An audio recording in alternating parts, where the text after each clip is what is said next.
Hello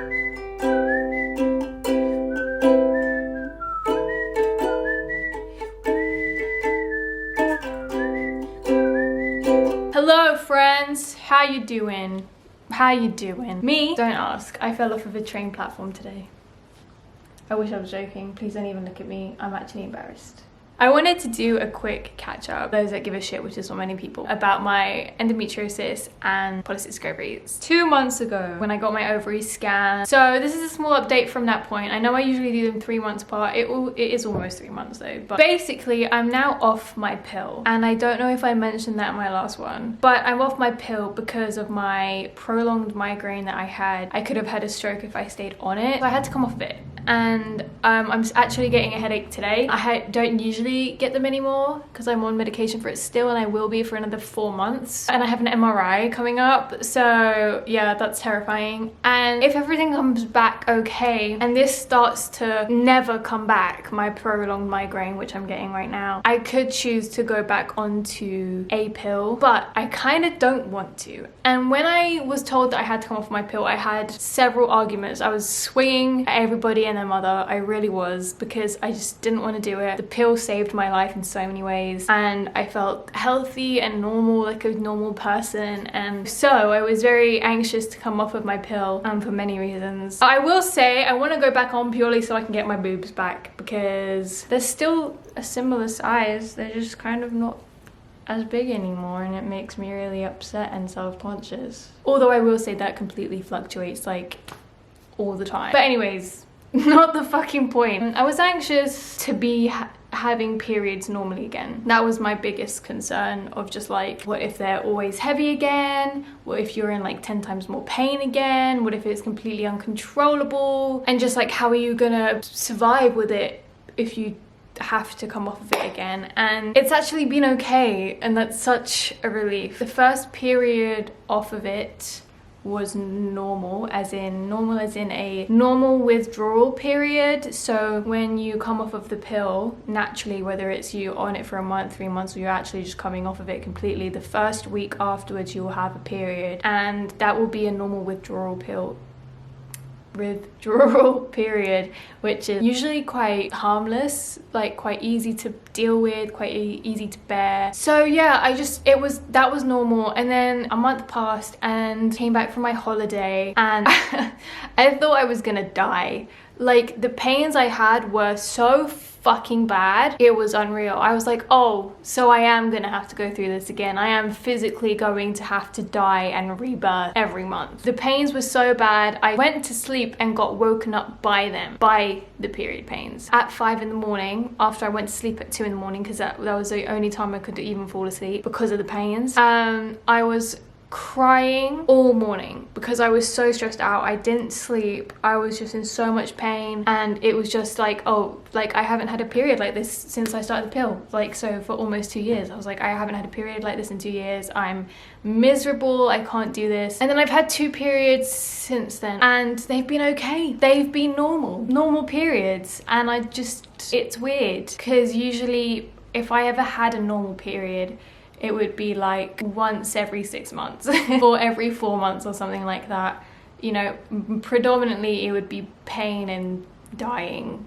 So it's been refreshing that that hasn't been the case. I'm just glad to be kind of also letting my body rest from such medication. Like, as much as it saved my life, and I'm indebted to Rigividon for the rest of my life, I'm glad to be giving my ovaries and my body a bit of a break, even though I'm still on medication for like everything else. But you know, one step at a time. And at the moment it's kind of bearable, and I actually currently have my, where is it? Wait, it looks like I'm reaching out down to get a pad. I promise that I'm not.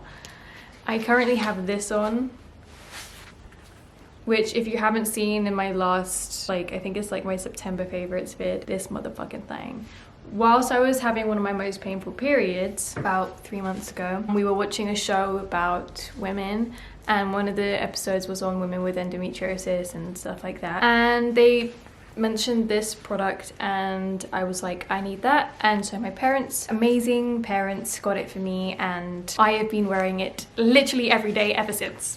I speak about it in my favorites of the month, so you can go check that out for a bit more information on it. I talk about what it is and what it does, but it's literally just like a heat pad basically. And I love it, and it's been so ridiculously helpful, and also when you're just cold, it helps. So yeah, I've been dealing with it, and it's been refreshing that it's been kind of normal, and I want my boobs back. I should just have a baby. That way I'd never have small boobs again. I should ask Timothy. I'm mentally unwell, like this is just so bad. Anyways, that was just a small update, but I wanted to do a small update because I was due an episode of this, and although I'm on my period normally now, once a month, I still think I'm going to keep the episodes quite far apart, you know, 3 months apart roughly as before, just because you do not need me to vlog my menstrual cycle, but helping you with tips and stories and things like that, and being open about the menstrual cycle is something I'm very happy to do. So yeah, that's my update. If you guys have any other things that I can do to help painful periods, I mean, if you suggest it, I will probably know it, because I'm a fucking, like, I know everything about periods at this point, because all I can do is like research ways to help myself or kill myself. But anything like this, send it my way. And I don't mean other heat pads, I just mean like things that are like physical help. Please do not suggest herbal tea. I will fucking smash you in the face if you suggest to me herbal tea. I will fucking kill you. That is a threat. That is a threat.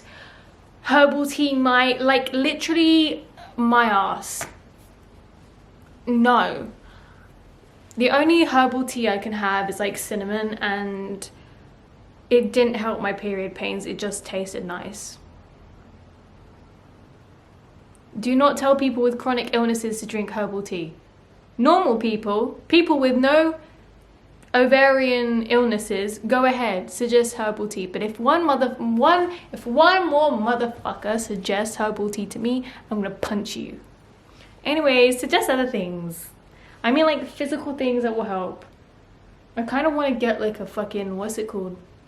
Muscle tensor? I'm like slowly fading away. Just like a muscle tensor or some shit.